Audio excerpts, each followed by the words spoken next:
कृष्णा, जय श्री राधे। आप सब लोगों को कार्तिक पूर्णिमा की बहुत बहुत शुभकामनाएं और बहुत बहुत बधाई। आज हम बताने जा रहे हैं कार्तिक पूर्णिमा की संपूर्ण पूजा विधि।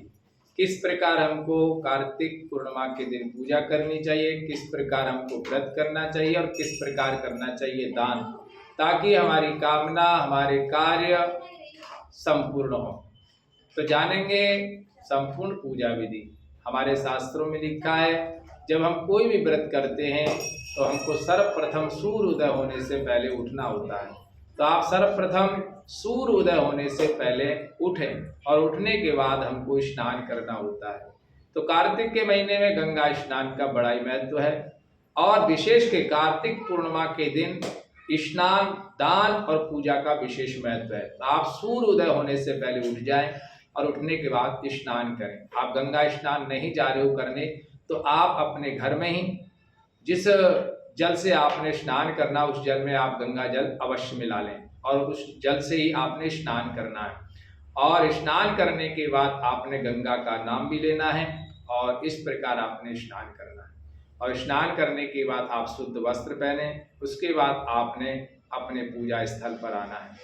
पूजा स्थल पर आकर आपने एक आसन लेना है, आसन बिछाकर आपने बैठना है। बैठने के बाद एक आप चौकी लें, चौकी स्थापित करें। चौकी पर आपने लाल वस्त्र या फिर पीला वस्त्र बिछाना है। उस पर आपने भगवान विष्णु, माँ लक्ष्मी जी और भोलेनाथ जी की प्रतिमा को स्थापित करना है। साथ में आप गणेश भगवान की भी प्रतिमा स्थापित करें और उनका आपने विधिवत करना है पूजन। आप उनका गंगा जल के द्वारा स्नान कराएं, आप उनको पंचामृत के द्वारा स्नान कराएं और आप फिर उनको शुद्ध वस्त्र पहनाएं। इस प्रकार आपने पूजा करनी है। आप उनको चंदन लगाएं, आप उनको अक्षत चढ़ाएं और आप एक देशी घी का दीपक प्रज्वलित करें। आप फिर धूप जलाएं, फल चढ़ाएं, फूल चढ़ाएं, नैवेद्य चढ़ाएं। नाना प्रकार से आपने भगवान विष्णु, भोलेनाथ और माँ लक्ष्मी जी की पूजा करनी है।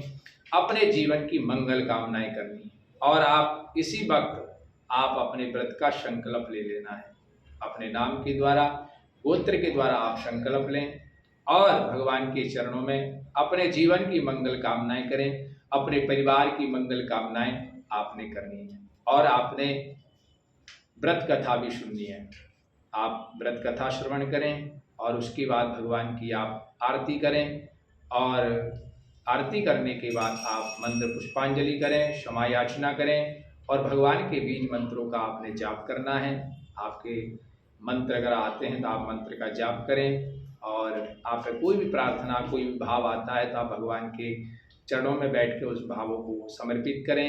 इस प्रकार आपने पूजा करनी है और इसी दिन तुलसी जी का विवाह करना बड़ा ही उत्तम माना गया है। आप भगवान शालिग्राम के साथ में तुलसी महाराज जी का विवाह कराएं और उनका पूजन करें, उनका आशीर्वाद लें, अपने जीवन की मंगल कामनाएं करें। हमारे शास्त्रों में कहा गया कि इस दिन की हुई मंगल कामना फलित होती है, हमारी कामना पूर्ण होती है। माँ लक्ष्मी का आशीर्वाद सदैव हमारे घर में बना रहता है और भगवान विष्णु का आशीर्वाद सदैव बना रहता है। भोलेनाथ जी का आशीर्वाद सदैव बना रहेगा हमारे घर में। उनके आशीर्वाद से सुख, समृद्धि और वैभव सदैव बना रहेगा। इसी दिन आपने क्या करना है, एक साल का दीपक जलाया जाता है जिसको कहते हैं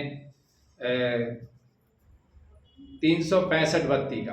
आप 365 बत्ती का आप एक दीपक जलाएं जिसमें 365 बत्ती लेकर और एक ठूंठी या नारियल का गोला काटकर उसमें रखकर उसमें तेल या घी डालकर आप प्रज्वलित करें।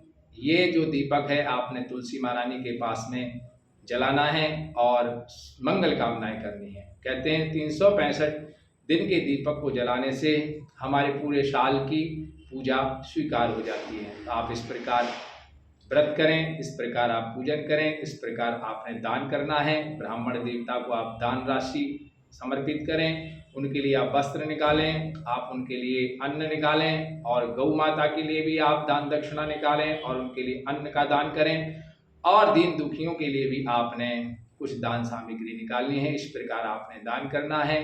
वीडियो अच्छी लगे तो लाइक करना, शेयर करना। जय श्री कृष्णा, जय श्री राधे। हमारे चैनल को सब्सक्राइब करना।